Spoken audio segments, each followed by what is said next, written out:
School থেকে college, ঘর থেকে বাইরে অনেক জায়গায় অনেক সময় ডিবেটে পার্টিসিপেট করেছি। কখনো কোনো টপিকে ফরে বলেছি, কখনো আবার এগেনস্টেও বলেছি। কখনো জিতেছি, কখনো শিখেছি।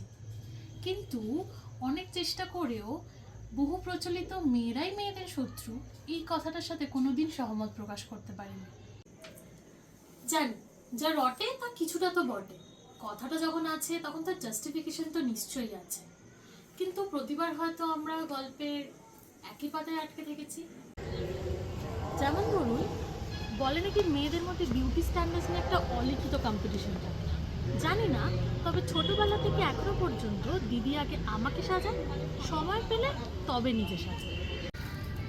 তারপর স্কুল কলেজে আমার বিভিন্ন ইভেন্টসে আমি চোখ বন্ধ করে মেকআপের ক্ষেত্রে আমার বান্ধবীদের ওপরেই ভরসা করি। এখনো পর্যন্ত কোথাও বেরোনোর আগে একটু কম সাজলে বা ভুলভাল স্টাইলিং করলে নিজে থেকে সবটা ঠিক করে দেয় আমার বেস্ট। আবার বলে নাকি একটা মেয়ে আরেকটা মেয়ের সাকসেস সহ্যই করতে পারে না। এদিকে মাধ্যমিকের টেস্টে যখন একটা ডিজাস্টার রেজাল্ট হলো আমার থেকে বেশি আমার বেস্ট ফ্রেন্ড ওয়ারিড হয়ে গেছিল। ওর বাড়ি থেকে 6টার সময় আমার বাড়িতে এসে কান ধরে আমার ঘুম ভাঙিয়ে টেস্ট পেপার সলভ করা তো টিল মাধ্যমিক।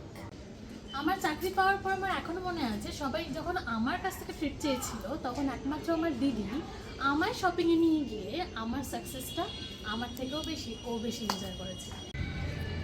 আবার একটা কথা শুনি, একটা মেয়ে নাকি আরেকটা মেয়ের ঘর ভাঙে, কিন্তু এটা কেউ ভাবে না যে সে তোমার ঘর ভাঙার অস্ত্রটা পেল কোথায়, যদি না তোমার প্রিয় মানুষ সেই অস্ত্রটা তার হাতে তুলে দেয়।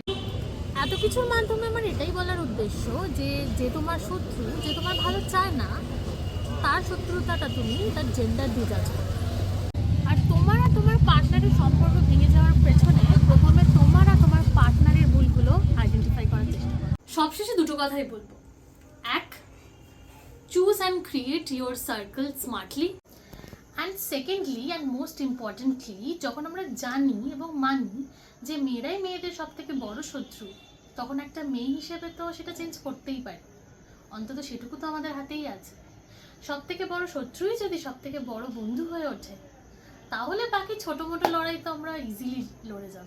একদিনে না হোক একদিন ঠিকই হবে মেয়েরাই মেয়েদের সেরা সখা।